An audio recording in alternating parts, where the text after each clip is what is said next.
Welcome, ladies, to the YL OpNet. This is Catherine, AC4YL Net Control for this evening's net. We meet every Thursday at 8 p.m. Eastern Time on the Echolink Alara conference node. Be sure to invite all YLs you know to join us. We ask that only YLs or licensed young lady ham radio operators check in and participate. The purpose of this net is to encourage you to become and stay active with amateur radio, help each other improve our operating knowledge and skills, and have fun. For more ham fun between weekly nets, check out the YL OpNet Facebook group.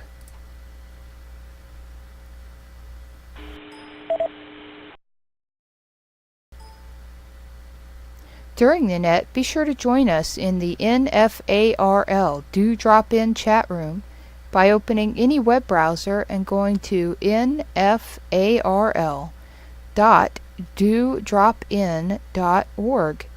Just put your name - call sign in the box and then click Log In. YLs who would like to check in, give us your call sign, name, and current location. And don't forget that there is a 3 to 4 second delay when transmitting through Echolink. This is Catherine, AC4YL. We will now begin taking check-ins. Please call now.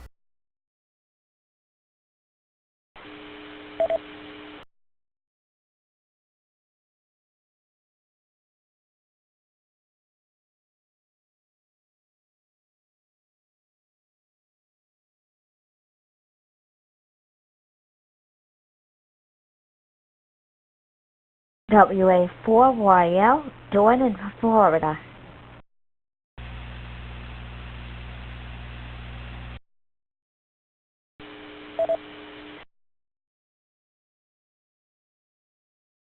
W5MQC, Michelle in Oklahoma. Alpha 1, United Lima, November. Nisi, Andover, Massachusetts. No traffic.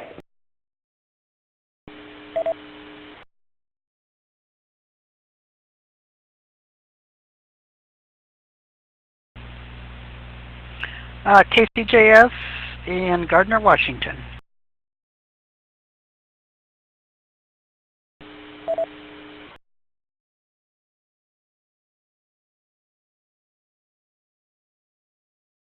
Don't know if this went through, so I'm doing it again. Janine, KJ9NYL, Southern California.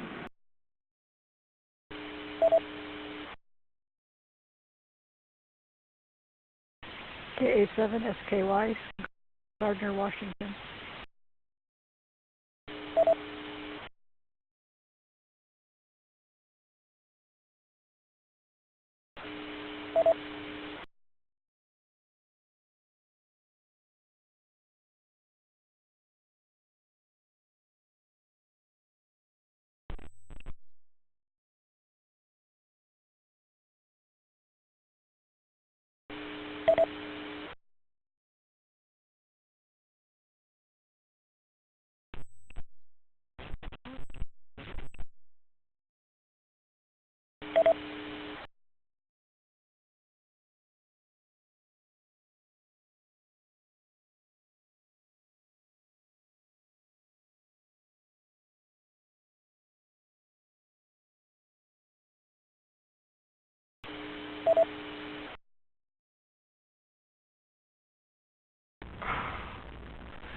All right, let's see if we can try this again. AG4YL, Melanie, Marietta, Georgia.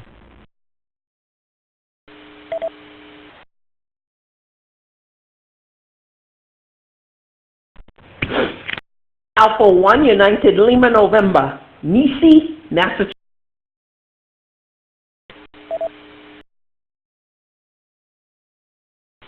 KC9YL, Ann in Wisconsin.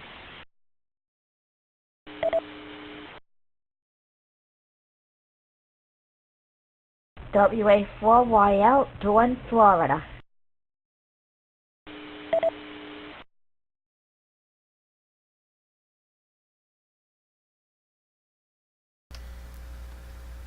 Okay, let's go ahead and go through these check-ins at a couple of rechecks. So let's go down the list and see who we have. So far, we have Dawn, WA4YL, joining us from Florida. Michelle, W5MQC, checking in from Oklahoma. Nisi, KA1ULN, joining us from Massachusetts. CJ, K7CJS, joining us from Washington. Janine, KJ9NYL, joining us from California. And Sky, KA7SKY, joining us from Washington. Melanie, AG4YL, joining us from Georgia. And Ann, KC9YL, joining us from Wisconsin. Do we have any other YLs who'd like to check in? Please call now.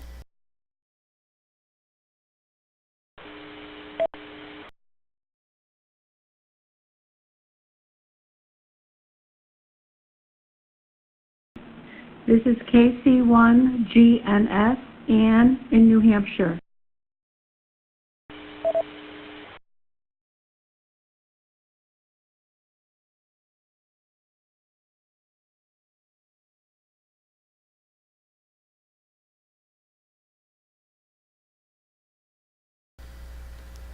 Okay, very good. So also joining us this evening is Ann, KC1GNS from New Hampshire. So good evening, everybody.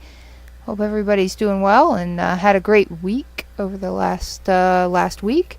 And looks like Margaret has just joined us. So Margaret, we just wrapped up check-ins on the front end, so I'll go ahead and get you in the log here. And I apologize if there's a little bit of a delay, ladies. I'm trying to record the net and run the net, and it takes a lot of coordination. You know what they say about multitasking.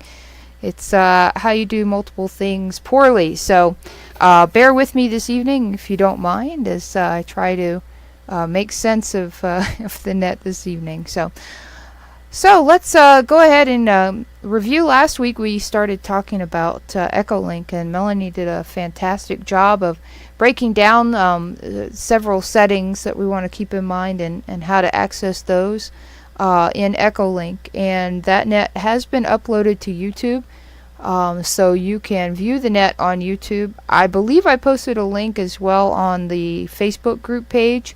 You can access both of those if you go to qrz.com and pull me up AC4YL. I've got the link to both the Facebook group and the YouTube channel right there on my QRZ page, and feel free to share that with any other ladies that are interested in getting their license or newly licensed that you think might benefit from this net.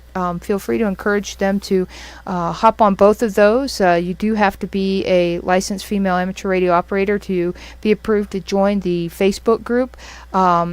However, if you it doesn't matter how long the YL has been licensed, so if you have somebody that took a test in your session, you're more than welcome to let her know, and she can request to join.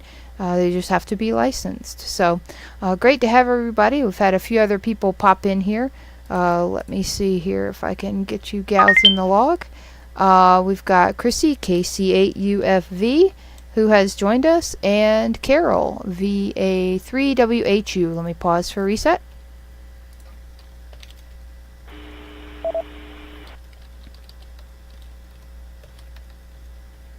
Okay, and let me get Carol in here real quick. And I know some of you ladies have been asking what we mean when we say we've added you in the log. So Melanie and I keep a log of check-ins for this net. It doesn't go anywhere. It's strictly for statistic purposes and of interest. This net has been running for almost 3 years now, so it's just a fun way to keep track of who's checked in and where from, and find out how you gals find out about the net. And you know, it's just for fun, like you would keep a log of all the contacts that you make on HF, or some folks keep track on contacts they make on 2 meters or VHF or UHF frequencies. But again, we've covered keeping a log before, and it's not, while it's not required, it's recommended that you do keep a log. And so I keep a log of the net, and Melanie keeps a log of net check-ins, and we compare the logs, and have fun doing that to make sure that our check-ins match, so that we have a track. So it's a lot of fun, and we can pull up statistics. And maybe if we have some time this evening on the net, I'll try and pull those up for this year, just to give you gals some interesting statistics from the net. So Jenny has also joined us, M0HZT from the UK. So good morning, Jenny. Have you in the log as well.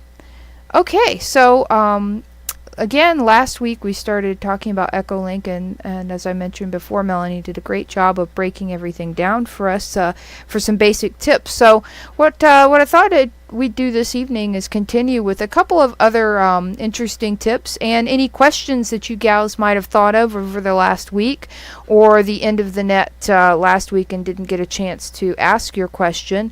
So we have that, and we may go through some FAQs on Echolink with Android and iPhone or iOS. Let me pause for a reset.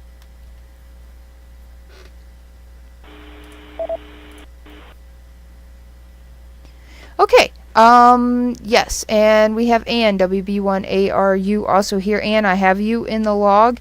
Don't believe I mentioned you earlier, so got you in as well. Awesome. Okay, so this week, thought what we'd cover real quick that might have been touched on briefly last week, but not a whole lot of detail, was the view. When you first open Echolink or install Echolink, I believe it defaults to the index view. And the index view is literally a list of stations, their status, the time, their location, and Mel touched on this, a node number. So every station that has Echolink, has registered to utilize Echolink, has been assigned a node number. And you really don't use that node number hardly at all. You can use it if you were to try to connect to a station from, let's say you have a handheld, an HT, such as a Baofeng, or there's also Kenwood and Yaesu put out handhelds, and ICOM as well. So there are handhelds of various brands, manufacturers. But if you have an HT and it's tuned in to a repeater that has an Echolink connection, you can utilize that to connect to other Echolink stations. And you would use the node number in order to do that using DTMF codes. Sounds fancy. Basically, you always want to key up on a repeater and ID, which means just give your call sign, and let the folks know on the repeater that you are going to be connecting the repeater to an Echolink conference server or whatever you're going to connect it to, so that folks know that whatever they transmit is going to be broadcast not just on the local repeater but on whatever Echolink node you're connecting to. And you can do that using an HT that's connected to a frequency that a repeater's on, so long as the repeater is also connected to Echolink or the internet. Let me pause for a reset.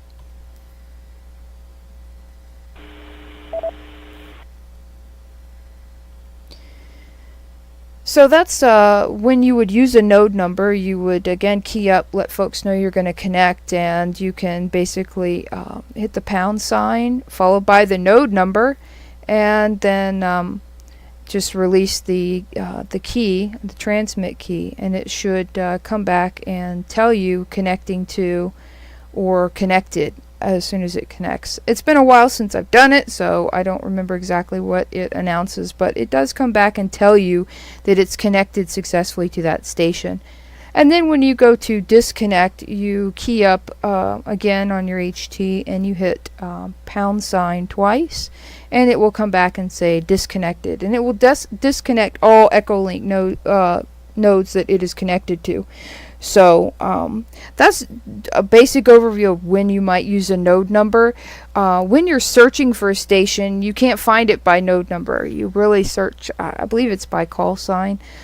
So as far as I'm aware, that's really the only time I've ever used the actual node number on an Echolink station. But it is listed in the index view. Personally, I prefer to use the Explorer view. It's a lot easier to follow. It looks a lot more like Windows Explorer for those of us that are on a Windows-based computer or laptop. And so on the left-hand side in Explorer view, you have a breakdown of the stations. You have it. You can look them up by location. So if you click on location, you can either expand it there on the far left using the plus sign next to the location folder, or it'll also open up just in the little window to the right and list it out. And it's broken down by continent: Africa, Asia, Europe, North America, Oceania, and South America. And then you can drill down from there. The number in parentheses shows how many Echolink stations are on in that location. So right now I'm connected in, and if I expand locations, I see Africa has 28 stations, or 28 breakdowns from there, and then it breaks down further. Asia 720, Europe 1289, North America 2826, Oceania 142, and South America 412.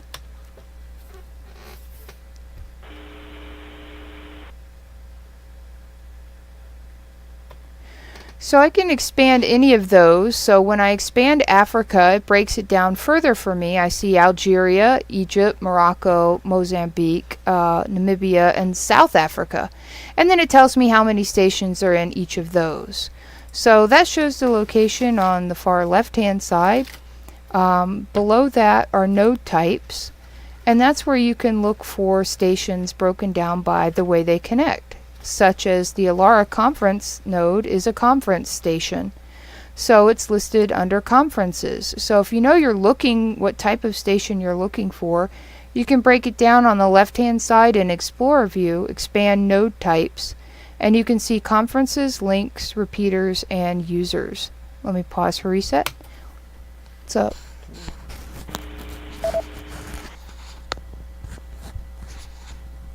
Sorry. Okay, go. good?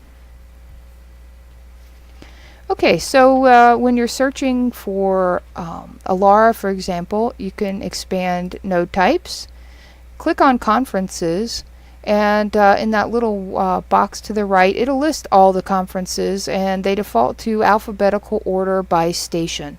So you can basically scroll down through the A's and find Alara and double click it to connect, or you can single click and then click the little green chain link up at the top left on your icons, and that will say connect if you hover over it, and you can click that to connect to Alara. So that's the breakdown of that. So conference stations, as Mel touched on briefly last week, are stations generally designed to hold a lot of connections at one time. A lot is in, more than, say, 3 to 5. So it's kind of fun if you look down through the conferences, you can see that this Alara conference is designed to handle 500 connections simultaneously. That's a lot of connections. Now, of course, that's still dependent on internet connection. We know sometimes internet connection isn't always at its best, so there may be times when it doesn't operate optimally with 500 stations connected at the same time, but that is what it is set up and designed to handle. And there's others that you can see in the list. There's one in Madrid that looks like it's designed to handle 1,000 connections. And there are some that are somewhat smaller, like somebody has a private conference set up to handle 25 connections. So you can see that there are different conference stations that are out there that you can utilize and have fun connecting to. Links are basically stations that may have a radio that allows you to set up an Echolink node on that radio. There are some models that allow you to do this, and basically you can operate your radio on a simplex frequency that is also utilized as an Echolink node. Let me pause for a reset.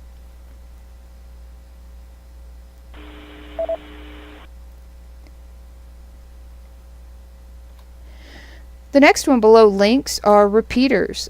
that's pretty easy to understand for those of us that have ever gotten on a repeater, 2 meter, 440, 220, 900 megahertz. There's a variety of repeaters there, and repeaters may or may not have an Echolink connection. So you can actually click on repeaters under node types, and you can see all of the repeaters that are currently set up to utilize Echolink around the world. So, it really gets you exposure to a variety of locations. If you have friends in other places, such as if you live on the East Coast and you've got friends on the West Coast and their local repeater has an Echolink connection, you and your friends can speak to each other using Echolink through that repeater connection. So a lot of fun. It's a great tool to use, and again, Mel mentioned last week that sometimes folks will troll down and just connect to various stations that are online and available just to see who's out there and have a QSO, similar to calling CQ on HF or throwing your call out on a repeater just to reach out and talk to folks. And then, of course, the last node type are users, and that's individual folks that have Echolink up and online, either on their computer, desktop computer, laptop computer, iPad, a tablet, Android device, or iOS device, cell phones. Any of those devices can be used to connect to Echolink, and you would be listed as a user. So those are the different node types that are out there. Do we have any questions on what we've covered so far with the Explorer view in relation to locations and node types?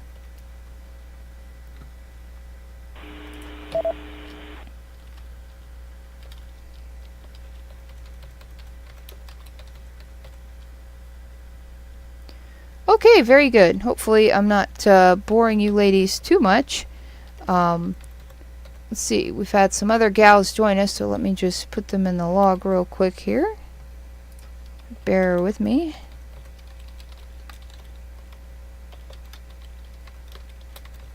Alright, looks like we've had Sarah join us, AB7PS from Washington, Katie, WY7YL from Wyoming, and Rosemarie, KB4RM.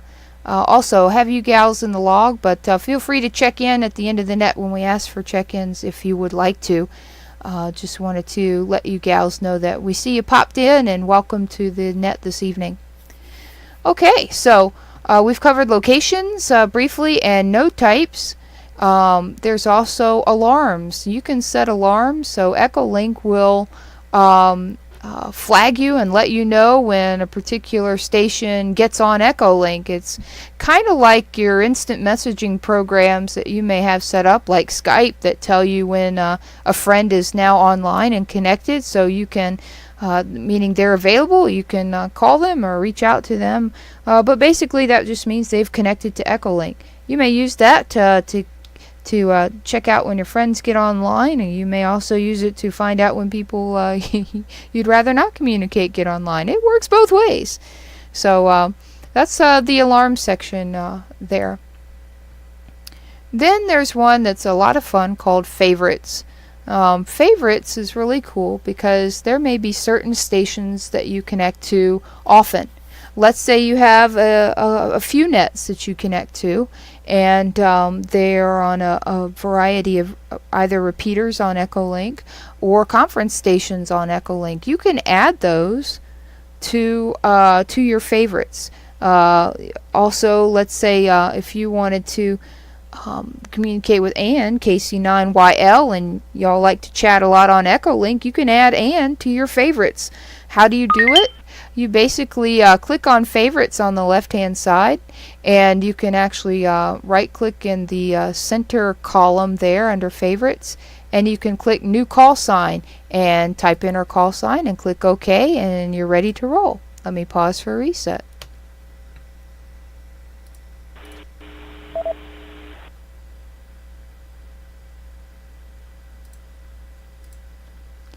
Okay, so favorites can be, like we mentioned, they can be conference stations such as this one, Alara. You can add it to your favorites. You can add individual stations to your favorites, and you can add repeaters as well. So it's a great way to keep a list for those of you that use Echolink quite a bit. And it's easy to see right there in your favorites who's online and what their status is. Now, Melanie touched on this last week, so like I'm looking at my favorites right now, and I have several of you gals that are on this net in my favorites list here, and I see several of you are blue right now. You're blue because that means you're busy. You're connected to another station, another conference, or you simply marked yourself in Echolink as busy, which prevents others from connecting to you, even though you're on Echolink at the time. For example, I have Melanie AG4YL in my favorites, and I see her name, her call sign, and location or description in blue, meaning she's busy. And under location description, it says in conference, Alara. So I can see she's connected into the Alara conference server, I also see several of you other gals that are here with us right now are showing in blue and busy because you're connected to the Alara conference server. So you're already in a QSO. You're already connected to another station. So unless you have that feature called conferencing turned on, nobody else can connect to you directly when you're in busy status. Any questions on favorites and status indicators in Echolink?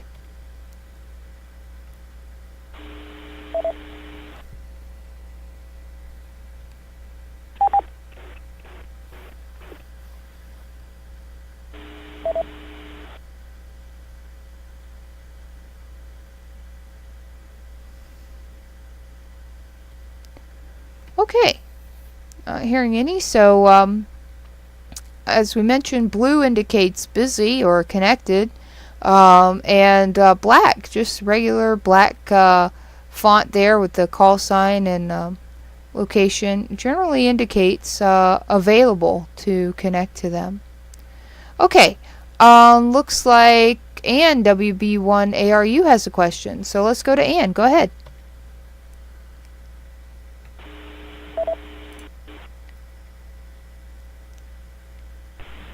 Well, I wasn't fast enough on the button, I guess.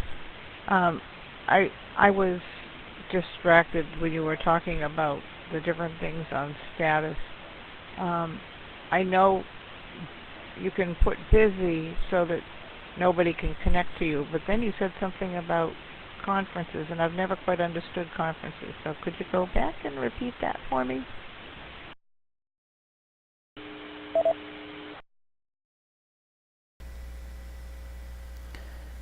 Sure, Ann, no problem. So, on the statuses, I mentioned favorites. You can add conferences, users, repeaters, basically any Echolink station you can add to your favorites list.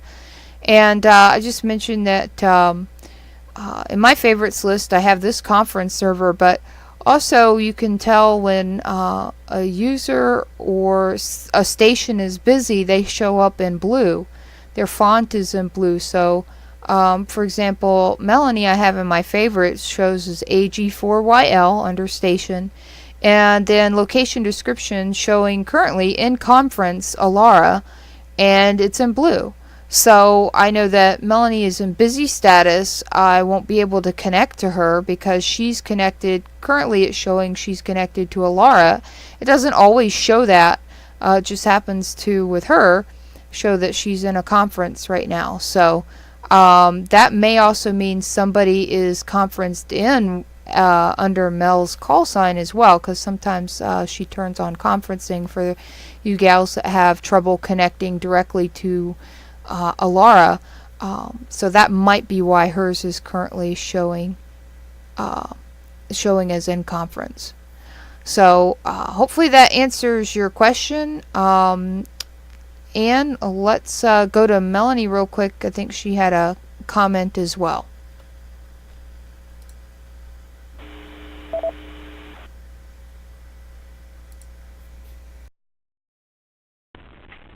All right, thank you. I was reading up and I see that it said that you have a question on status. And conferencing Conferencing is a confusing word. It's kind of like grounding. It can mean 3, 4, 5 different things. There's in Echolink, conferencing can mean simply you're busy. You're in conference, just as if you were at work and somebody came in to see you and your secretary said, I'm sorry, she's in conference. You could be on the phone, you could be in the actual conference room, whatever. It means you're busy and can't see them right now.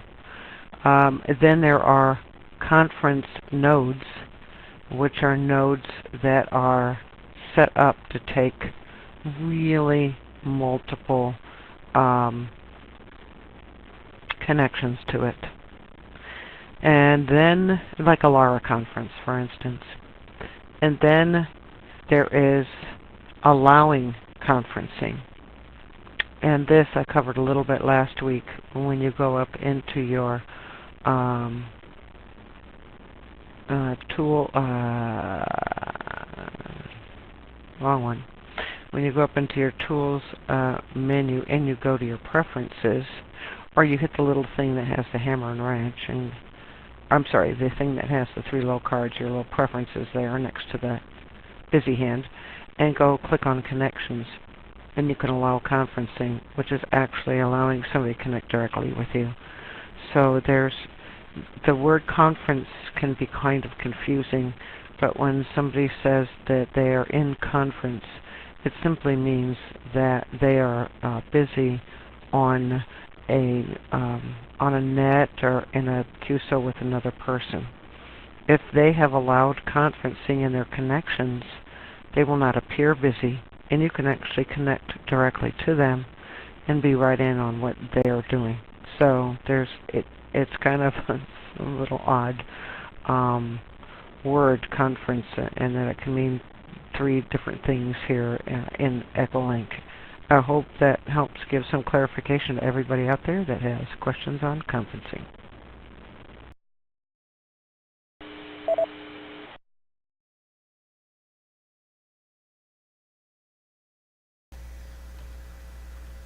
Thank you very much, Melanie. Appreciate that, and hopefully that helped everybody out and broke that down for you gals. So the thing to keep in mind with conferencing or allowing multiple connections is you'll want to make sure you've got a good internet connection, preferably, so that things run a little smoother when you have multiple people connecting into you. But it's a lot of fun because you can actually have a kind of a private meeting, so to speak, with you and several other hams using Echolink as your method of communicating, and so it could be a lot of fun. Maybe you're planning a ham radio event and you want to chat with each other, and you can use Echolink instead of the phone. So yet another method to do that, which actually might be quite helpful as opposed to the phone when you're planning something internationally. So we could save those long distance costs chatting with Jenny and right here on Echolink. So we could get Carol from Canada and Jenny from the UK and us all over the US and other YLs in other parts of the world could all connect at the same time or to each other through conferencing or through a conference server like we're doing right now. It's pretty cool stuff. So thanks, Melanie, for the further explanation on conferences. Any other questions or comments? If anybody has any other comments to what we've covered so far, please call now.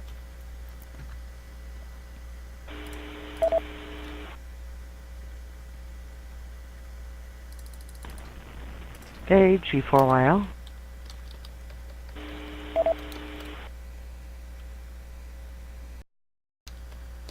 Please go ahead, Melanie.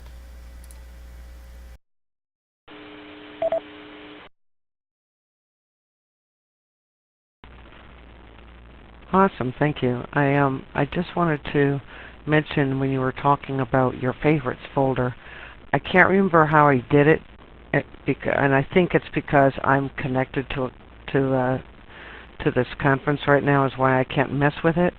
But in my favorites folder, I created subfolders under my favorites. I can't remember how I did it now. I don't know if I drug a new one down or I tried playing with it while we're online here. I can't get it to work, but I know I did it and it wasn't that hard. But I have my favorites folder broken down, and I have it broken down into conferences, hubs, and links, and then people, and then repeaters. That's how I broke down my favorites. Makes it easier for me to use that way.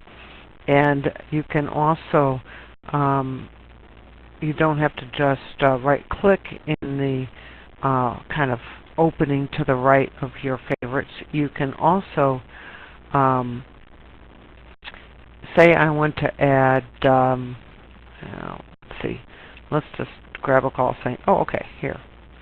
I want to add, I'm going to add Katie, WY7YL. There she is.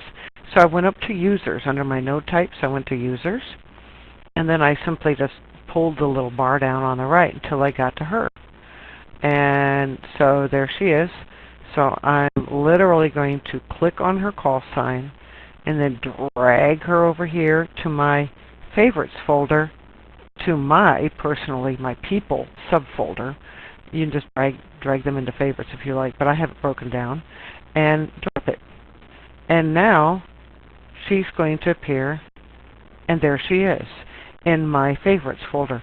So you can drag from different node types, conferences, links, repeaters. Just drag them over to your favorites folder or favorite subfolders in my case. Anyway, just wanted to throw that out there. It's really cool, fun, and easy. All right, AG4YL, I'm back to the net.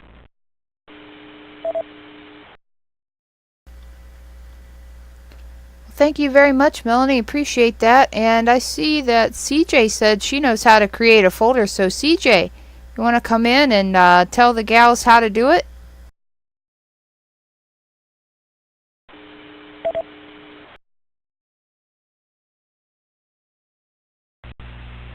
K7CJS. Yeah, I'm looking at the screen. So the left side is locations, nodes, alarms, new favorite. So when I highlight the favorite and I go to the right-hand screen where it lists my favorites, just go to a blank area in that right-hand screen and right-click. And then you go down and it'll say new folder. It also says new call sign.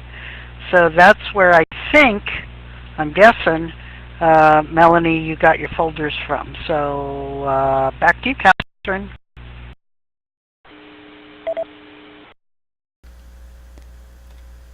Excellent, CJ. Right on. And yes, that does work. So in this recording, sure enough, I just followed CJ's steps there and did that. Just pulled up my favorites on the left and right-clicked in a white area of the screen in the middle there where my favorites are listed, and then left-clicked on new folder and named it users, in this case, just for the sake of experimenting here. And hit enter once I named it. And sure enough, my favorites folder on the far left then had a plus sign. So when I expanded it, there was my users folder. And also, if I just click on favorites, users will be up at the top above all the listings of my stations that are under my favorites. There's my folder, users at the top.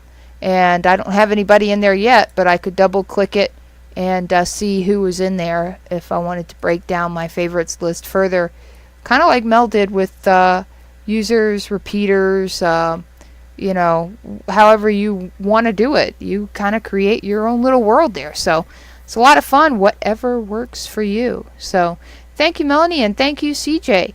Awesome. Telling us how to create a folder under favorites. Okay, any other questions or comments? Please call now.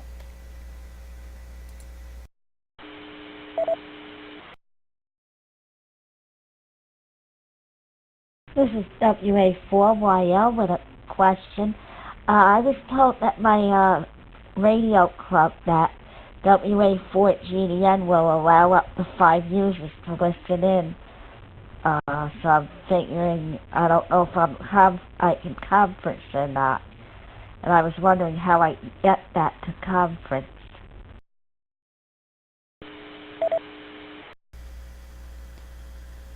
Okay, Dawn, that's an excellent question, and I'm glad you asked. So, first of all, when you have a repeater, for example, that allows Echolink connections, and you want to connect it in to another Echolink station or conference or link, the first thing you want to do is, it's always a courtesy, you need to ask whoever owns or manages that repeater or link if you have their permission to connect up to that. So that's the first thing you want to do. So for example, we know that Lauren, KC9ZHV, has her own repeater, and she links it to this net every week. So if somebody wanted to, that participates in another net that is often on Lauren's repeater, wanted to connect Lauren's repeater to a different net on another node, they would need to ask Lauren out of a courtesy, because Lauren is the manager and owner of that repeater, if they have her permission to connect her repeater to another station. So you never just want to do it. Always ask first is the first thing.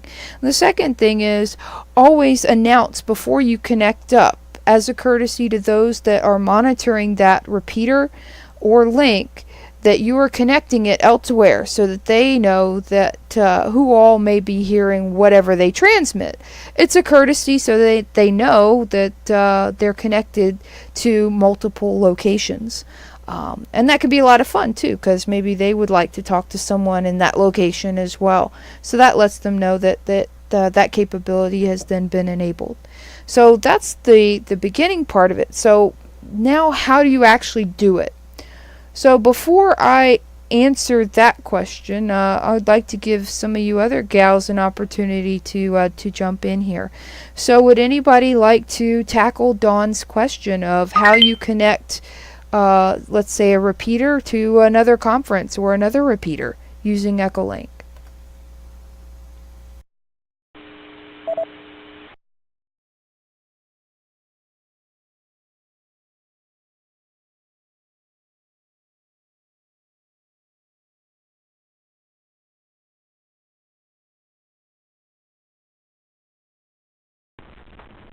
AG4YL.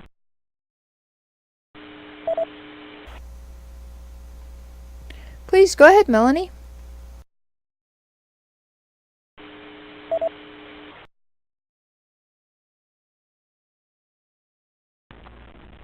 Okay, so I tried looking up the repeater.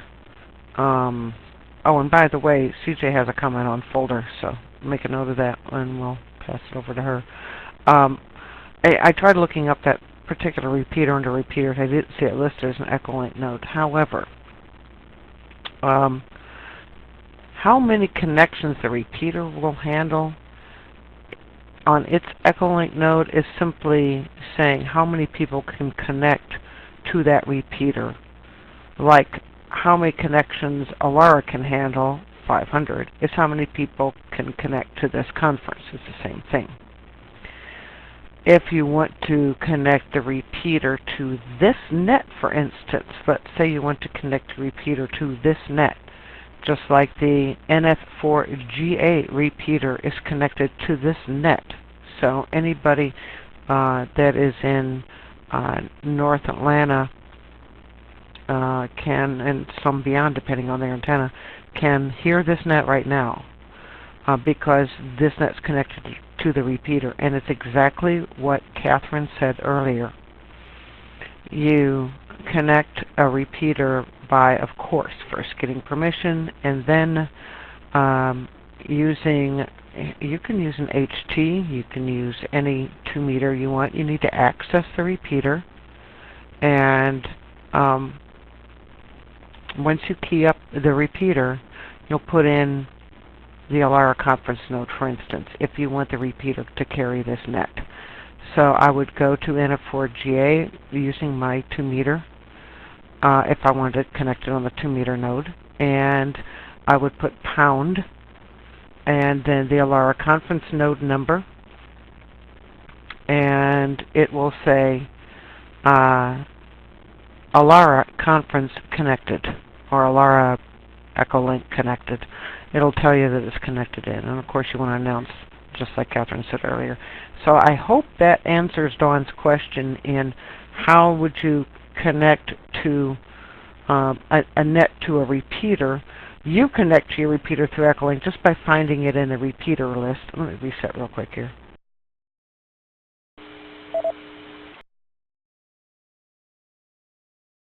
If you wanted to connect to it, as long as the repeater is listed, that it has an Echolink node, just like I can do with NF4GA. When I'm sitting here at home, I can listen to the local repeater without getting on 2 meters. I simply go to NF4GA and click on it and connect. And the repeater actually announces my call sign. Rosie, who is in Winnipeg, Manitoba, has actually connected down here to the NF4GA repeater to see if any of the gals that she's talked to on the net that are local here to Georgia, like myself or Catherine or Lori, K4EPI, is on. And the repeater announces your call sign in a very mechanical voice that you're connected. And so if there's somebody on it and they hear that you're connected and they know you, they'll say, "Hey, I'm Rosie, this is AG4YL, Melanie, how you doing?" And you can have a QSO. So that's kind of both ends of it. I hope that sort of answers your question and where you were going with that, Dawn, on both ends. If you want to connect to its Echolink node, or if you want to connect a conference to the repeater. So I hope that helps. This is AG4YL. I'll pass this back to the net, and Catherine can fix anything that I might have broke just now.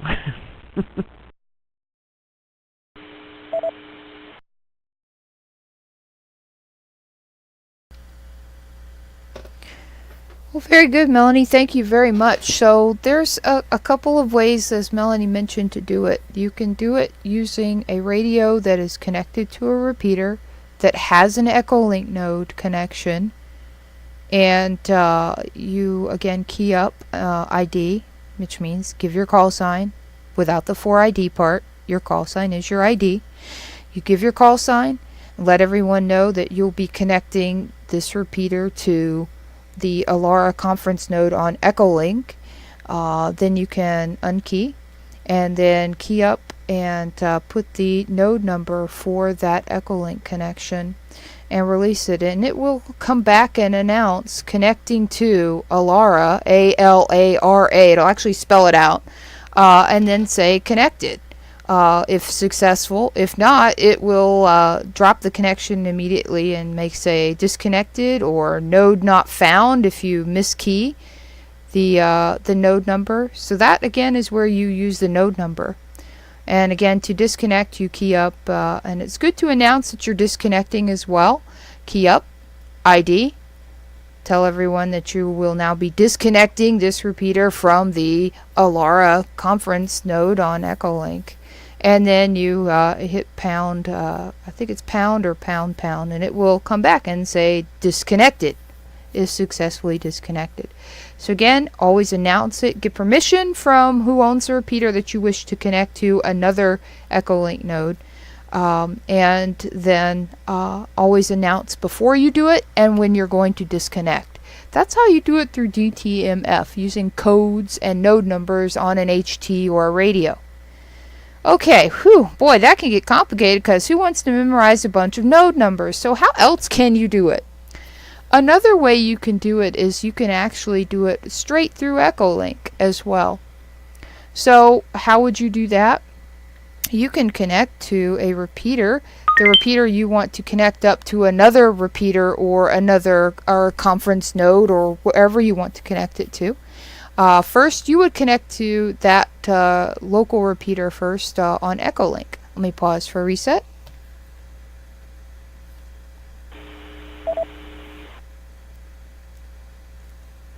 So, for example, Melanie gave the example of NF4GA. We happen to have that repeater in our local area here. North Fulton Amateur Radio League repeater is NF4GA-R. So, if we wanted to connect that repeater to this Alara conference node, first thing we're going to do is we're going to connect to NF4GA ourselves on Echolink. So you would connect up using your own station It will announce your call, but it's always good courtesy to come on anyway, live, and announce that you're connected and monitoring if you're going to listen to a station for a while. It's good to announce it as well, even though it may state your call sign automatically. Some people aren't even aware that it states your call sign automatically. So, as again a courtesy, come on live anyway and transmit and let folks know that you're monitoring that repeater. So we would connect to NF4GA -R ourselves through our Echolink program. We would then enable conferencing. Again, how do you do that? In Echolink, you go up to your tools and your preferences and connections tab and turn on conferences. And if you're just going to connect the repeater to another conference node such as this one or another repeater, you might just want to set it to allow to and set that connection up. Then you're connected to the repeater in F4GA. You've enabled conferencing, which means now you can host to 2 connections. So what do you do next? Well, next you're going to key up and announce that you're going to be connecting that repeater to the Alara conference. So, for example, I would come on and say this is AC4YL. I will now be connecting the NF4GA repeater to the Alara Echolink conference server. And then I would unkey and then find the Alara conference server on my Echolink connection and tell it to connect to it. It will then give me the option of do I want to conference in or do I want to disconnect from NF4GA first. And of course you would choose conference. And then you would see both connections there on the far right hand side above the chat area in your Echolink screen to show that you're connected to both NF4GA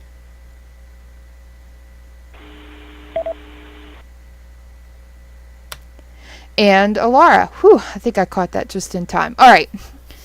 I think I'm talking too much. Anyway, so then you would see both of those stations connected. In that case, you are actually the host for both of those stations and the connection between the two.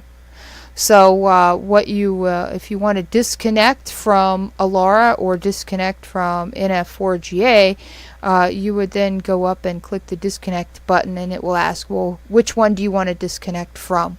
So then, of course, you pick one and that will break the connection between those 2 stations because you were hosting it. So that is how you can use Echolink to connect 2 other Echolink stations together. You're connected to one and then you can connect to another. Whew. Okay, that was fun. Probably a lot of information and maybe overwhelming for some of you, but don't worry about it. You know, you take it when you need it, and always check with your local repeater manager as well that has an Echolink connection, because it will they'll be more than happy to help you learn how to do that. Okay, any questions so far?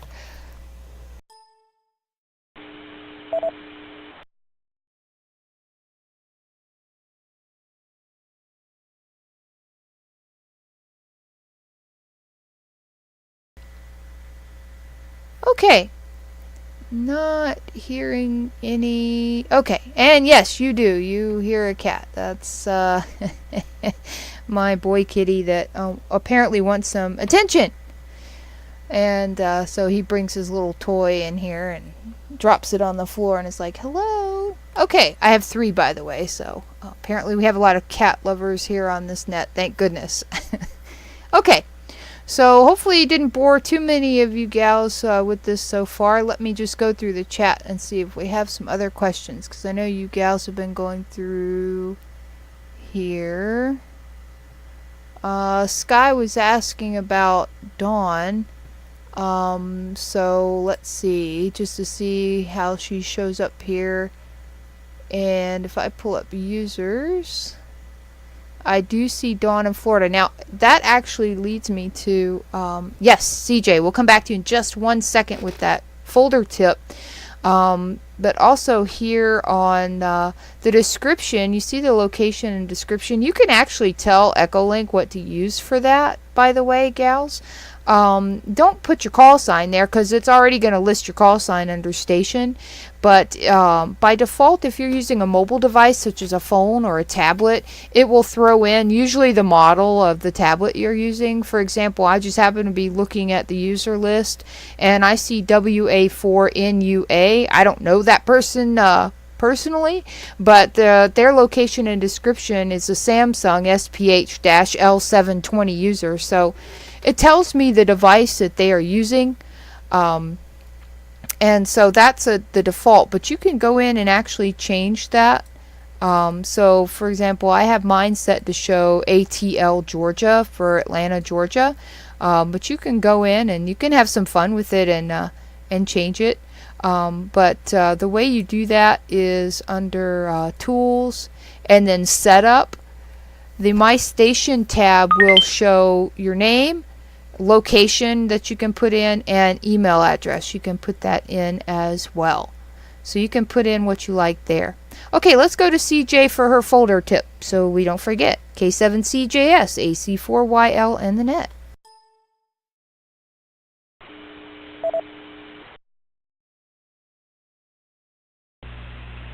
K7CJS. Okay, here's a quickie tip. I created 2 folders on the left side under favorites by going in the right-hand white box and right-clicking.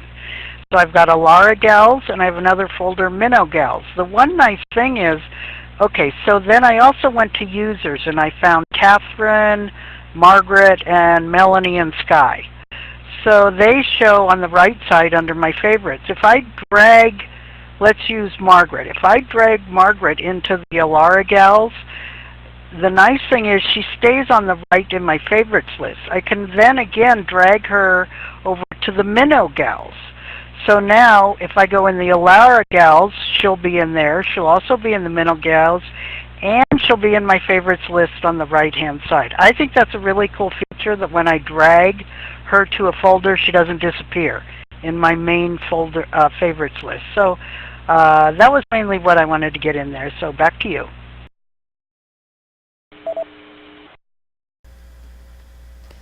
Cool, awesome, Sky, great, or CJ, great tip. Thank you so much for that. So you can quickly put somebody in multiple folders without losing them from the original. It doesn't move them, it like copies them. Very cool. Thanks, CJ. Awesome. Okay, any other comments or questions or tips on what we've covered so far on Echolink? Please call now.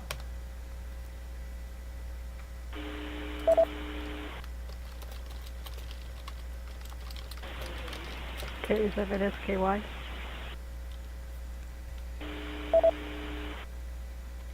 Please go ahead, Sky.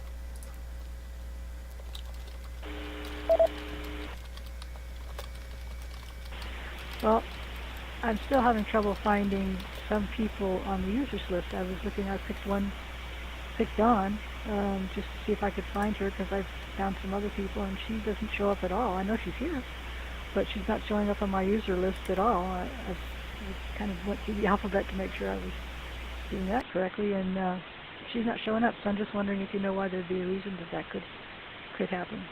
Back to you.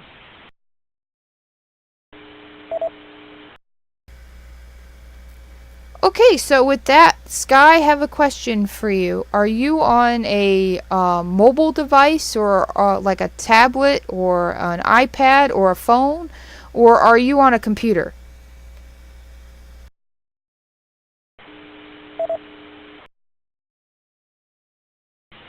I'm on a computer.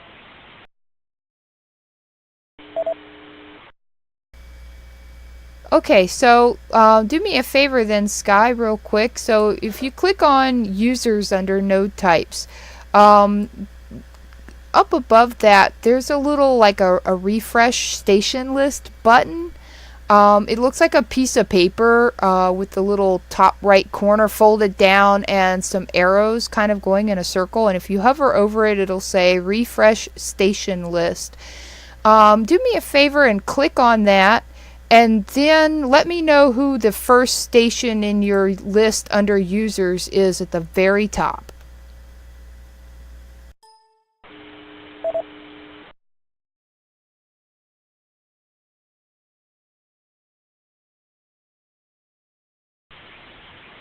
K7SKY. The first one is 2 Echo 1 Delta Z Lima.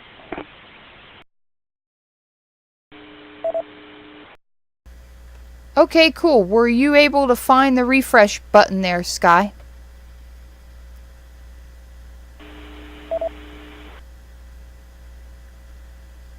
Yep, I did. I used it. Back to you.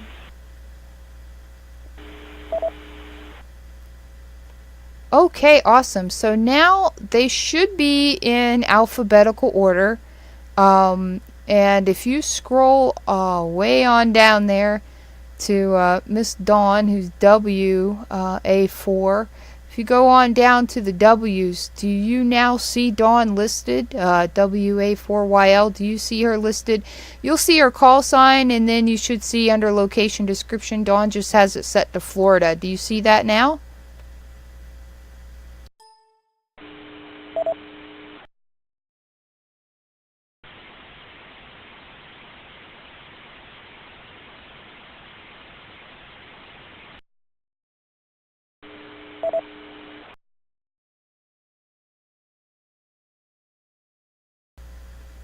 Well, I got you keyed up and I got noise, but I didn't hear you say anything, Sky. Can you come back one more time and just let me know if you see Dawn now?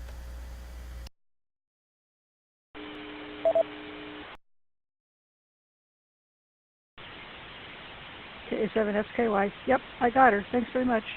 Back to net.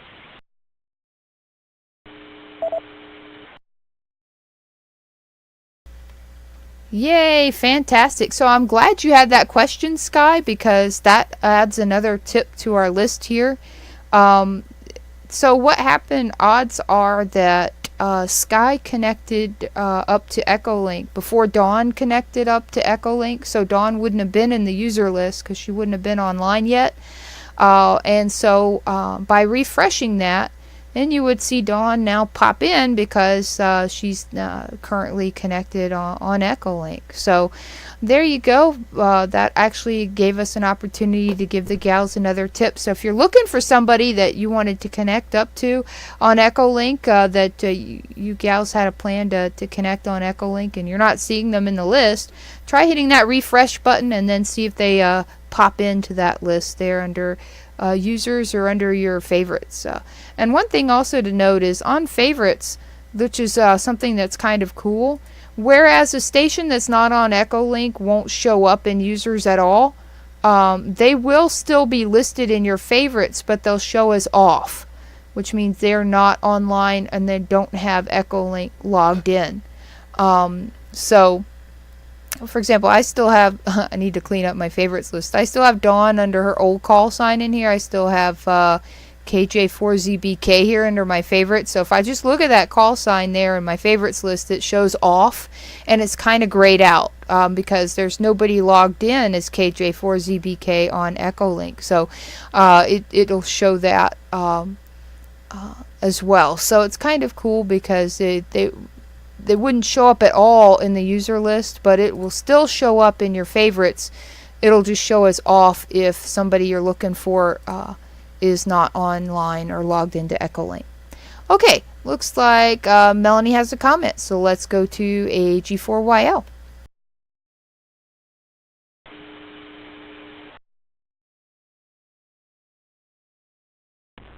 Cool, thank you very much. And I just noticed it's the top of the hour, and I haven't heard anything from Anne or Margaret this evening on what's conditions for an HF net.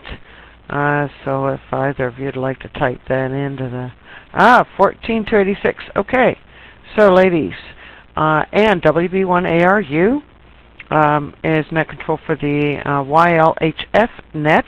If you have 20 meter capability and you would like to jump over and join that net, please, we encourage you to do so.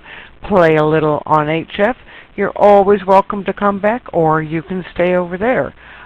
Whatever you like, it's all about getting on and having some fun. So don't feel bad if you want to leave. You can always recap this following our YouTube channel. Okay, so my comment is, and that's on 286, by the way. It's often 14288, but it looks like she's bumped down a little bit to 14286. So, HFnet 14286. Looks like Ann's going to be your net control this evening. Okay. Last week we were talking about a lot of the menu items, and one of the things that I didn't really go into because it's one of those things that I just kind of wanted to brush on things we really needed. But Catherine just brought it up, and it was brought up through things not being highlighted and stuff. If you go to your tools and you go to your preferences, or you simply go up to the top of the window next to the hammer and wrench, there's those three little cards that are stacked. If you click on preferences, either way you go in, and the very, very first page is called list. And it says update station list automatically, update every, and you can choose how many seconds. And then you can click a checkbox that says even while connected. Now that checkbox by default is not checked, and the reason is because, remember, Echolink was developed back in the days of dial-up, and that takes a little bit of refresh. Let me pause for reset.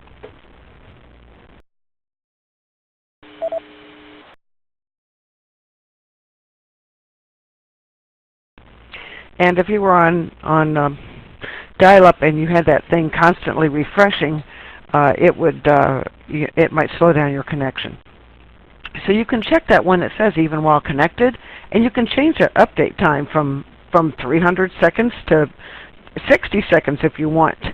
That means that your lists, the users on there will refresh automatically.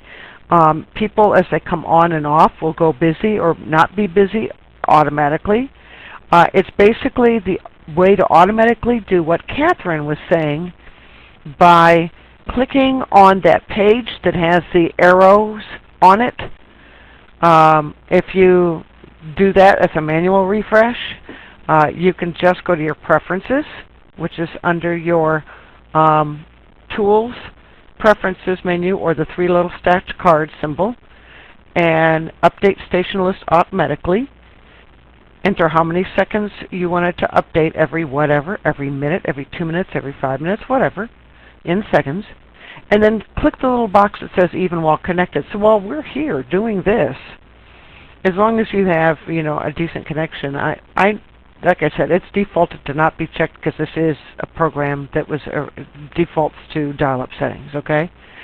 And you can actually show what you want to see in your index view, which is kind of interesting. And any new QSO, like if somebody has a new QSO, it'll add it to favorites. I've actually broken that folder out and just put it by itself that says new. So if somebody connects to you out of the blue, and then it'll automatically be added. And you can go back later and go, who was that I had that queue with? Oh yeah, that was that gentleman from Massachusetts. Yeah, that I had a queue with, and he'll be added automatically to your new, which you can always delete any of those. So there you go. That's what the preferences list tab is for, mainly to set how you want to see things on your listings. Okay, so that just kind of tied in with what Catherine was saying there and hitting the refresh button. This is AG4YL. I'll send this back to Catherine in the net.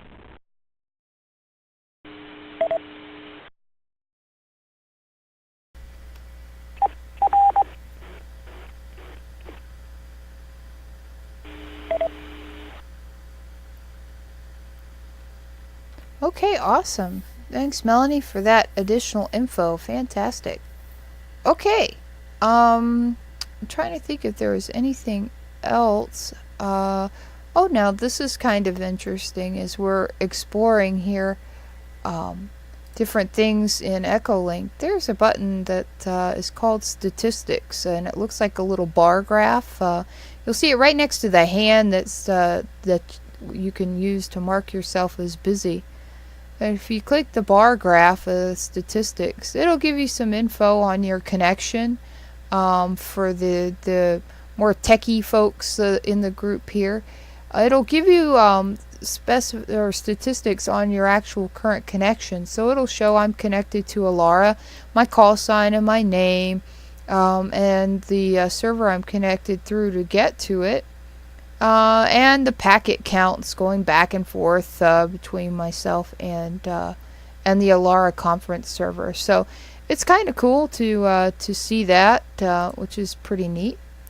And I don't think offhand I can think of anything else specific that I had in mind to cover this evening on Echolink itself.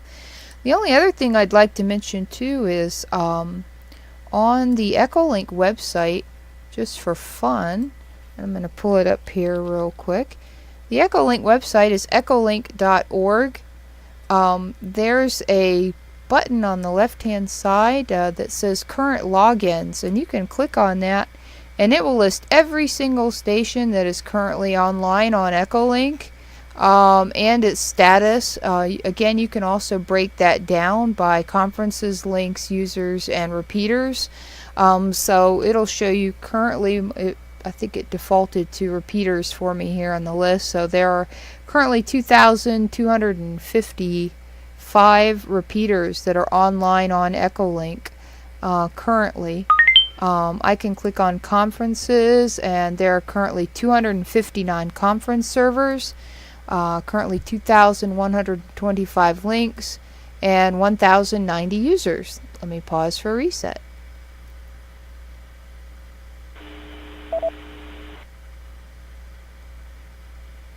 So that's another quick way to see if somebody's online or on Echolink, or if a repeater is, without actually going into the Echolink program to do that. You can go straight to the Echolink website, and it will be listed there and show you the different connection types and who's online and what the status is. And it'll show on if they're on and available to be connected to, or it'll show busy if they're connected to something, to another station, and you can't connect to them when someone's in busy status. So that's kind of cool. Okay, any other questions or comments thus far on anything we've covered, or any other tips that you might have as well in your Echolink experience? Please call now.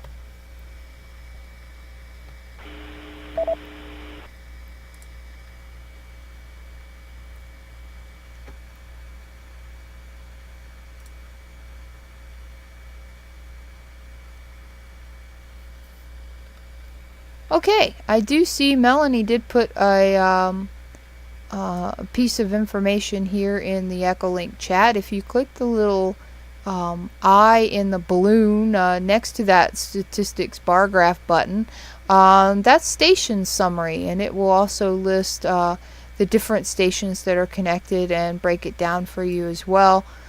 Such as there's currently 2,566 US stations on Echolink.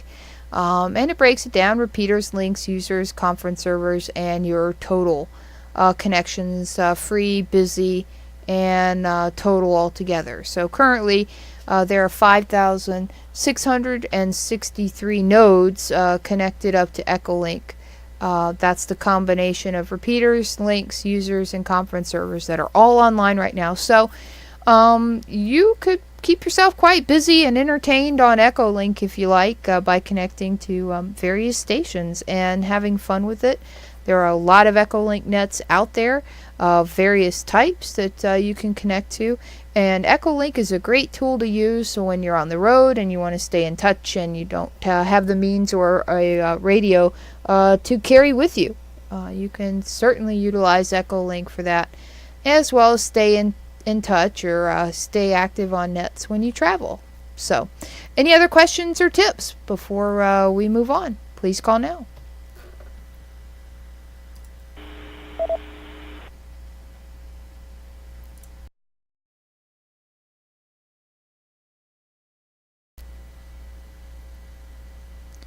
Okay. Okay, very good. Well, hopefully you gals found this information on Echolink helpful to you over the last week and this week. I know we've done a net a while back on Echolink, and we did put together kind of an Echolink guide, which I think I still have that file, and so I'll try to get that on the Facebook group page under files. I'll try to get that added in the next few days. That may have some tips we didn't cover, and or it may also have some that we did. But again, you can listen to last week's net on Echolink as well as this week's net on the YouTube YLOpNet channel. And a cool thing is, if you subscribe to that channel, it will send you an email letting you know whenever a new video is uploaded to that channel. So it's a great way to keep track so you don't miss any of the new videos that will be uploaded there.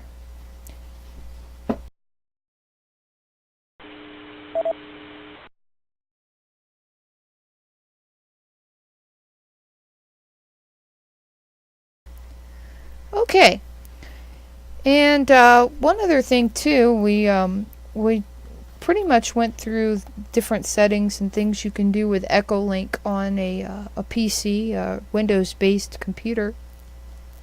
But there's also 2 FAQ links on the website itself. So if you go to echolink.org, the top right hand side you've got Echolink for Android FAQs and Echolink for iOS FAQs. So for you gals that have some questions on utilizing Echolink on an Android or iOS based device, there's some good tips in there.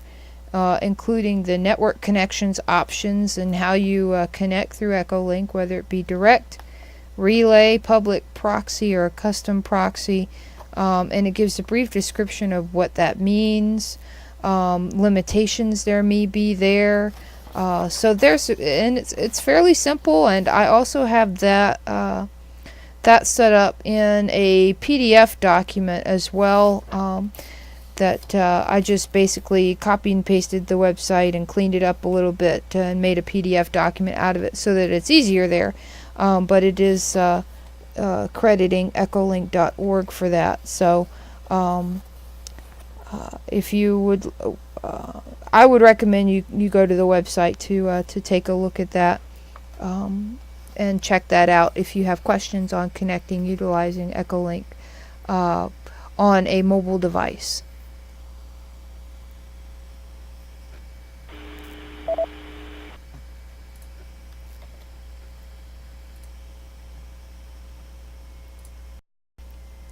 Okay, so with that, I don't think we have anything else to cover on Echolink. I think we covered quite a bit of good things, and I want to thank you gals for your participation, your tips, your questions, and your comments, because it helps all of us here on the net.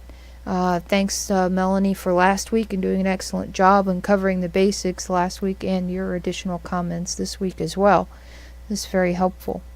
Okay, well, we have about, let's see, about 13 minutes left here of the net, so let's talk to you gals and see how everybody's doing. Getting ready and geared up here for Huntsville. That's this weekend, so Melanie and I will be trekking it out to Huntsville. We'll be hitting the road tomorrow so that we are there and ready to roll on Saturday and Sunday. And we will be hosting 2 YL forums in Huntsville for any of you gals that are going to make it down there. Or if you know some YLs that'll be there, encourage them to go to the YL forum. There'll be 2, and they'll be back to back. So the first one will be from 2 to 3, and we'll cover some YL history. YLs and amateur radio then, now, and on into the future will be the first forum from 3 to 4. And then the second forum following will be actually a forum on Echolink from 3 to 4 o'clock. So if you know YLs that'll be attending Huntsville this weekend, please encourage them to join us in the YL forum. Be a lot of fun. Looking forward to hanging out in Huntsville. But what do you gals have been up to? Who has any announcements or comments or anything you'd like to share with the group this evening? Please call now.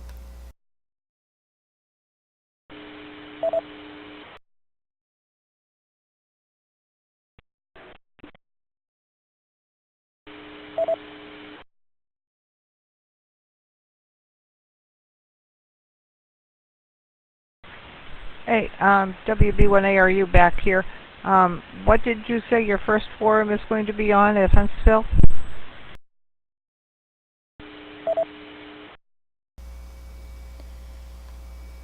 Well, hello, Ann. Welcome back. And the first forum from 2 o'clock to 3 o'clock on Saturday afternoon will be YLs and amateur radio. Then, now, and on into the future. That will be the topic and presentation from 2 to 3.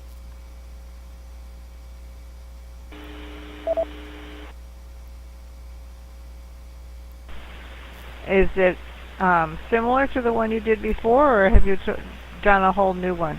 I have an ulterior motive.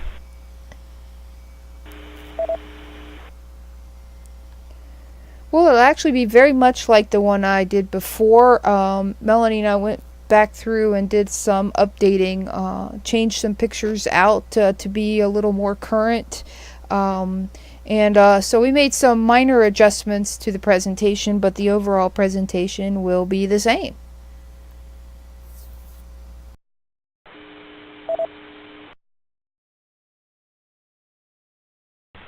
Okay, I was kind of curious. I'll exchange a couple emails with you next week, and I'll pick your brain a little bit. WB1ARU.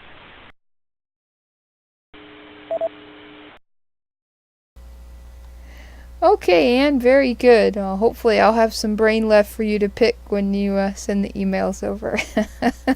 Okay, very good. Hope the HF net went well tonight. Anything you'd like to share with us on that, Anne?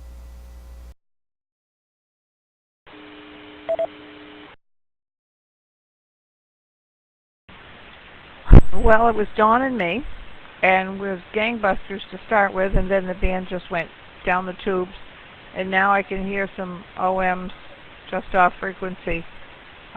When Tony was frequency hunting for me, he said South America was coming in gangbusters, so the band's running north-south tonight and getting short and long and jumping all over the place, I guess. Interesting to see what happens with the eclipse Monday, that's for sure.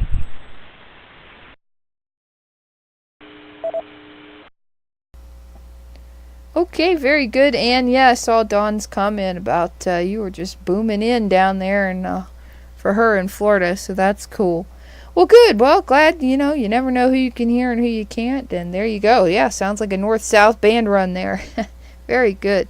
Okay, anybody else have any comments or anything you'd like to share with the group, or tell us what you've been up to in amateur radio or otherwise? Please call now.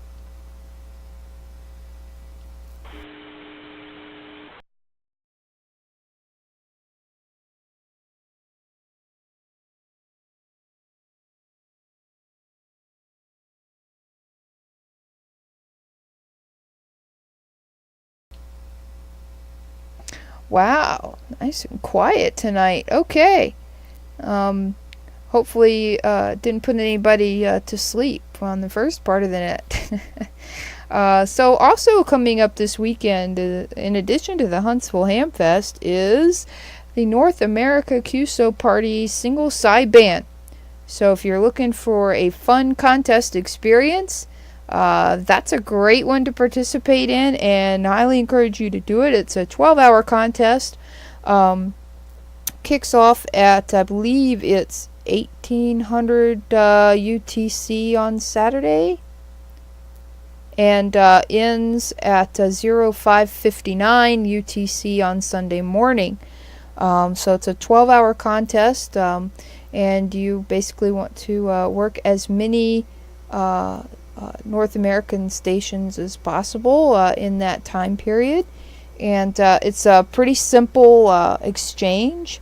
So it's an easy contest to participate in.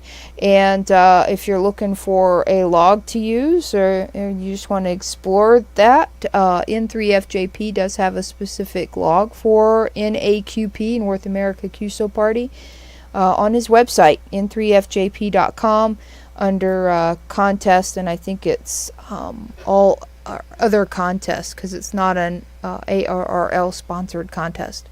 Okay, CJ, I think, said in here she had something to share with the group. So let's go to CJ, K7CJS, AC4YL in the net.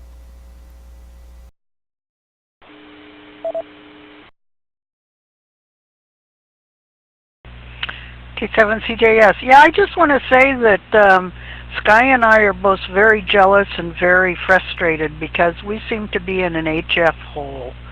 Black hole here. We're on the northern coast of Washington, and the hill slopes down toward the Discovery Bay and the Straits of Juan de Fuca, and so we're kind of in a hole here, and we're in an HOA, which grants us a whole 19 feet to put up an antenna. So I've been working day and night forever trying to get on anything on HF, and we just can't do it. So when we hear you guys are going on HF, we're very, very jealous and want you guys to know you're very, very lucky.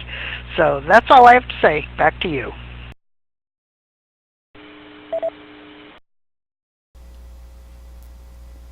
You know, I love Melanie's suggestion in the chat. Alpha antenna. That's actually a pretty good idea. Tell you what, you gals, give Steve a call over at Alpha and tell him your situation, have a chat with him and see if he's got any suggestions for you there. That's one way. Another way is, you know, if you really want to get out there and get on HF, get you a little portable setup. If there are parks in the area nearby, that might give you a better location. You know, it can be something as simple and inexpensive as a mag mount to go on the roof of your vehicle and a ham stick that you can pick up from MFJ, or you can also go online. Ham Radio Outlet sells them. Inexpensive. The hardest part of ham sticks is tuning them for the first time. Once you get them tuned, you want to mark them so that you can take the little whip out to store it. But inexpensive, not the most efficient, not the best, but it works. So, you know, there are I'm sure a few options there, but nothing like going portable, right? If you can't work it at home, although it's kind of a bummer because, you know, you'd like to work it at home. But yeah, you know, give Steve over at Alpha a call. I'm sure he'll have some suggestions for you. And the next major ham fest you go to, start chatting with some folks there and asking them, you know, tell them where you're located and explain your situation. And they may have some great suggestions for you. You can go to Melanie's QRZ page, QRZ.com, and just put in AG4YL. She's got some information on the antenna that she's used as well for portable ops or stationary. So hopefully that'll help you out there, CJ. Any other comments or questions or anything that you gals would like to share with the group, please call now.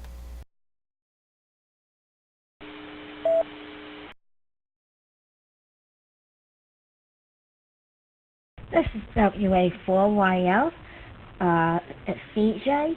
I use the Ultimax DX Stream, which I have rigged up on my roof, and the coax is coming down into the bedroom right to the radio.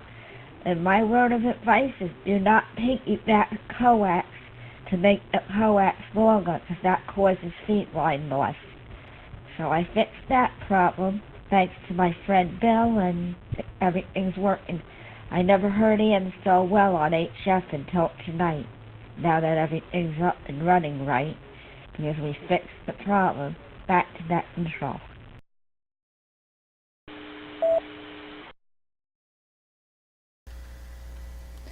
Well, that is great, Dawn.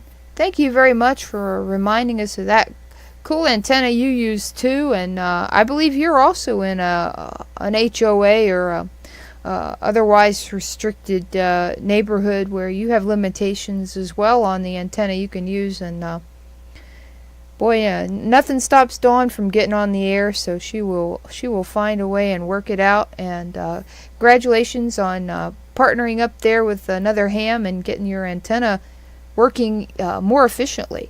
That's always awesome. So great to hear you, Dawn, and glad you're doing well. Anybody else have any other comments or anything before we close out the net this evening? Please call now.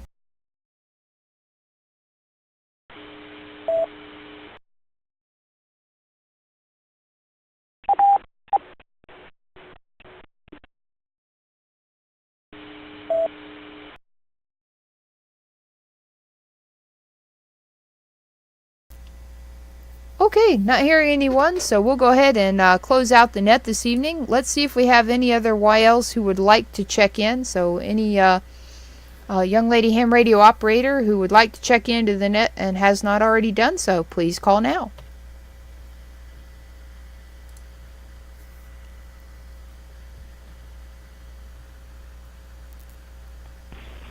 This is KF5IAU, Katie in Dallas, Texas.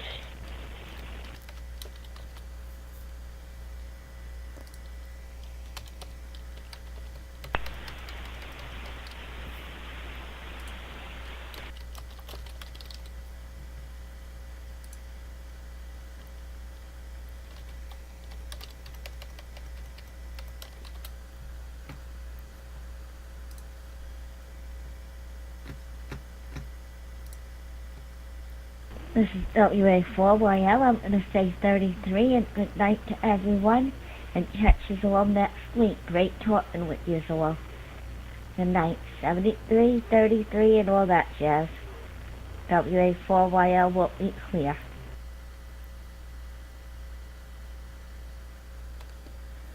Okay, very good. So adding to our check-ins, we've got Katie, KF5IAU from Dallas, Texas this evening. Good evening to you, Katie. And Margaret, I saw you key up AE7MB. Got you in the log as well. And several of the other gals that joined, we do have you. I know Carol came in, KP4MD. We have you in the log as well. I think Ruth got on. I don't know if she still is, but we have Ruth in the log, KM4LAO, and Susie in HCGM also. We have you in the log. So great group, gals. Thank you very much for joining in. We would like to remind everybody to please visit our YLOpNet Facebook group if you've not already joined.